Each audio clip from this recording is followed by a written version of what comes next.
Good morning, ladies and gentlemen. Beethoven forever. Let's take a look at that 9 times 4 bars introduction at the beginning of the first movement of Symphony Number 6 that Beethoven gives us, and let's take a look at what kind of conducting challenges we have that appears before the introduced the symmetric classical phrase in full power. And let's go to the beginning and let's see how Beethoven groups these 4 bars units 9 times at the beginning. He said the music is written in 2/4, two pauses, so you as conductor apply the two-form pattern. Tempo allegro ma non troppo, not too fast. He even gives us a sentence about the music regarding maybe as a characteristics or maybe an impression that probably the best to translate as awakening of cheerful feelings upon arrival in the country or countryside.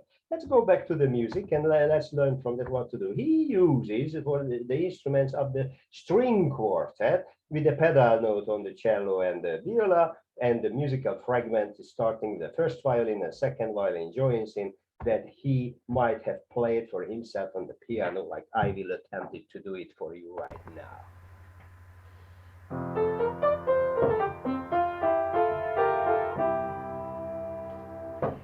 So this is the cheerful idea that he starts with these 4 bars grouping, and he likes it so much he repeats it immediately. How you conduct that? Use small pattern because it's a piano, but you have to cue the pedal and you have to cue the violin, so it's an on-beat and off-beat cueing together.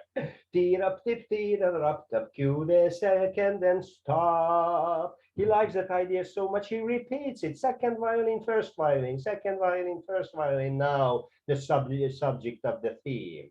After a new material is coming, that is new articulation. Legato, we change horizontal conducting. Piano starts to grow with a crescendo to forte, where the subdominant introduced on the third bar, and on the fourth bar on the dominant, the fragment of the main idea comes back. So we change horizontally.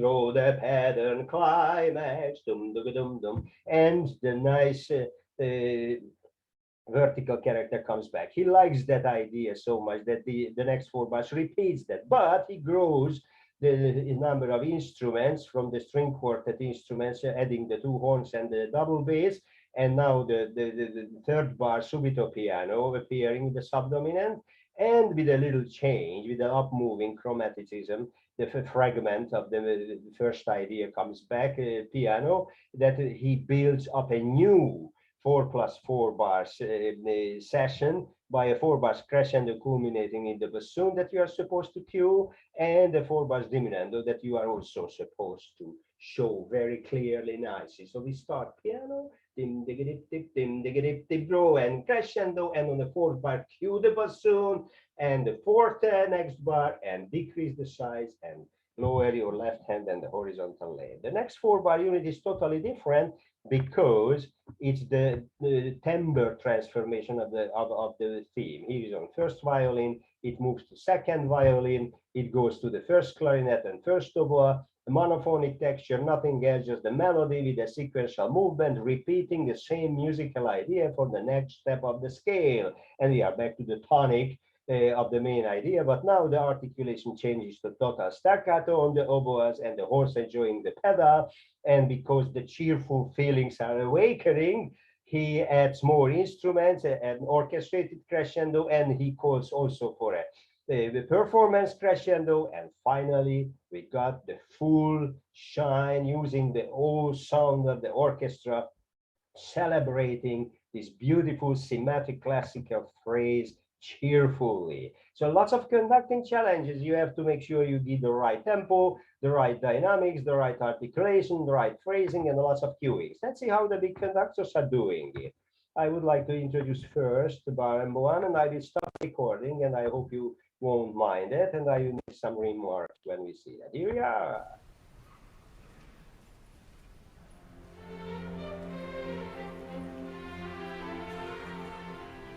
Excellent tempo, but the dynamics on his hands is way too loud. He uses full on for piano. I wouldn't do that.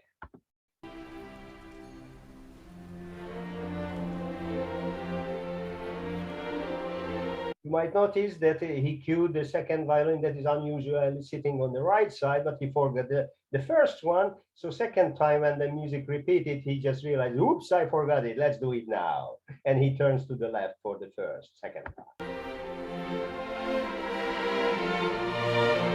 Very nice phrasing. He does something in the climax, not really the vertical change, but they are doing because they're great musicians. They put more pressure on the bow and they use more.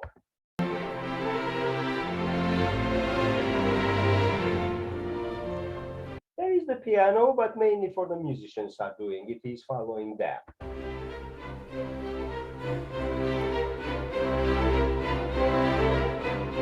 The bassoon played themselves the climax. He didn't show that. And now comes the diminuendo with 4 bars. Let's see how he's doing that. He's not doing diminuendo. He does the subito piano and stays like that.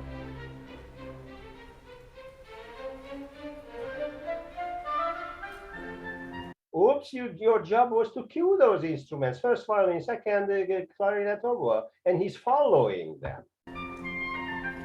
You see, and he's showing the character later by shaking his finger, showing that staccato. But the oboist already played those.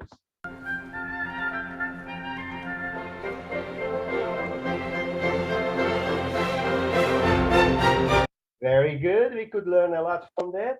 We could learn that he's a fantastic musician. He knows the music very well. He's using too much arm. He's not cueing. He's behind the group, and he could show more. Let's see how Andres Orozco-Estrada is doing it.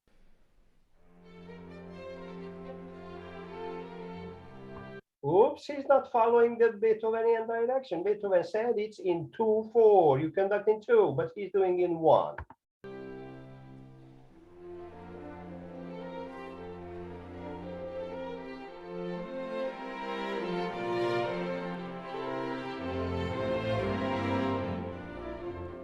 You see, he didn't do the subito piano on the fourth 4-bar units. 1, 2, 3, 4, 5, 6 4-bar unit. When on the third bar there was a subito piano, he just beats the same character, but he was cueing the groups though.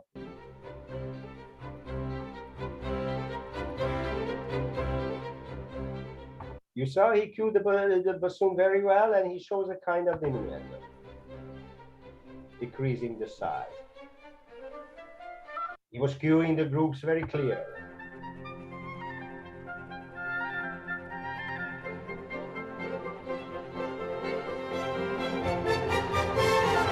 He's a wonderful musician. He knows the music very well. I wouldn't suggest to conduct the music in 2 because you are limiting yourself.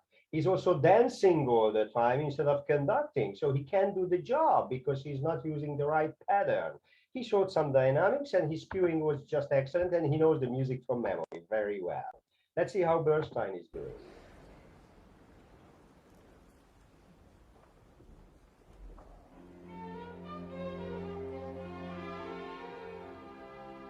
You might saw that he chose a slower tempo in 2, how Beethoven said very clear. He turned to the pedal to the right, he cued the cello and the viola pedal clearly. The 2 violins to the left, everything was cued and showed the right character, right tempo, right dynamics.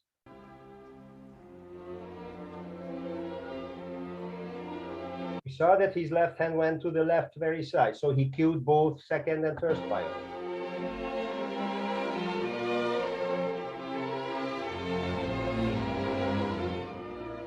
I am sure he showed very nicely the climax because they played beautifully, both the forte climax and both the subito piano.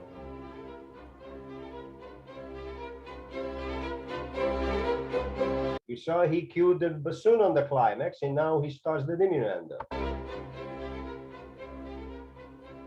How he did the diminuendo, lowering the horizontal leg.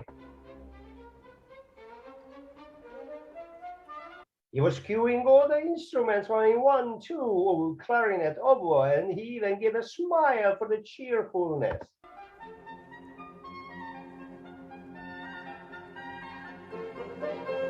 And as Beethoven changes the character of the main theme from slur to staccato, the horizontal character changes to vertical, so he changes for vertical conducting very clearly. Just watch it.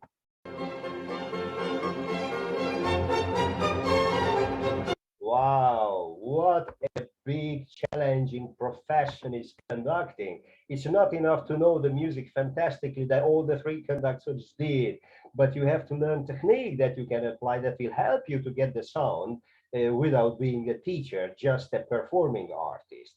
You know, if we consider that the human life is an intelligent existence, probably a good evidence for that Beethoven's music would be. Why?